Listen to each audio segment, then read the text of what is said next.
use this as intelligence, and that point I've made, that we knew that Pakistani blogger Faraz Ahmed had pointed out this inflammatory content, had pointed out the fact that it was untrue. Nitin Pai come in on this. Use the social media, monitor it intelligently, actually as a source of information. That's perhaps a better way of looking at the crackdown. Go ahead, Nitin Pai. Yeah, absolutely. That's what I recommend for the time. Yeah, you know, when people say social media should be regulated or not, people just don't understand how ridiculous that sounds. Because I mean, before even we get into the technicality of it, we are India, we are a liberal democracy. Regardless of how hateful the speech is, regardless of how extreme the views are, in ordinary circumstances, we ought not to be censoring any website, any form of content. Secondly, even if we decide to, the people have not given up trying, but even if we decide to, the practicality of trying to, block social media and make it impossible to access is just impossible. It doesn't happen, right? So the question we need to reframe is, can India regulate social media without appearing and becoming an authoritarian state, or looking completely ridiculous and becoming a laughing stock of the world?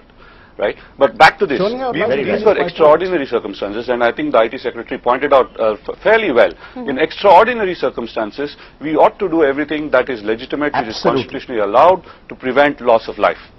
That is the principle. However, what happened here was that the way the government went about going after and doing taking these extraordinary measures left a lot to be desired. First of all, this government did not have a very positive record in terms of being sophisticated and enlightened, or even clued in terms of how to manage media and social media. Yes, we had Kapil Sibal saying today, I told you so. The blocking of the PMO handles. Yeah. PMO handles, the blocking of the PMO handles, along with other websites and other things which might have triggered communal riots or triggered violence. Now, one is an issue of thin-skinnedness. I mean, if let's say a Prime Minister, a PMO spoof comes out and makes a communal comment or something which is ridiculous, nobody is going to take it seriously. Have we looked at our Prime Minister? Is he capable of making such a statement, right? So the issue of impersonation just doesn't exist.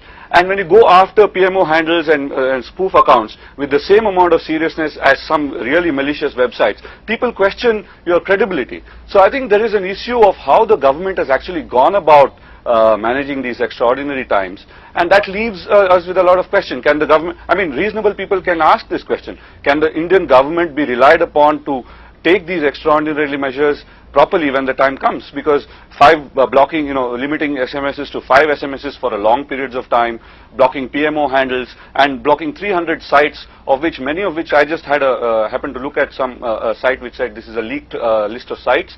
Many of them are extreme in opinion, but they're not necessarily incitements to violence. In fact, there's a Times of India and the Telegraph of the UK. No, in fact, I was just going to ask, and so this is a larger question for the. To expect that this government is doing it seriously. In fact, the larger question, of course, is that we don't regulate politicians who make speeches at Maidans, whichever party they may belong.